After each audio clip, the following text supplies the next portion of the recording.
Oh, I love you. Ano man ang sasabihin ko sa'yo? Yakin kasi ako eh. Naging mahalaga sa akin si nanay ko sa puso ko. Si Ma'am Cherry ay maunawain yung nanay. Kilala ko siya. Sobra po. And sobra po ang respeto ko sa kanya. Sa yung blog niya. Po. Napasabay siya.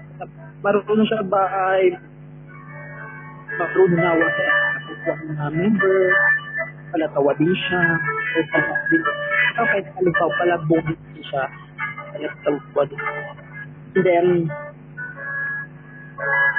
hindi lang naman, para comfort itong ating kasunduan.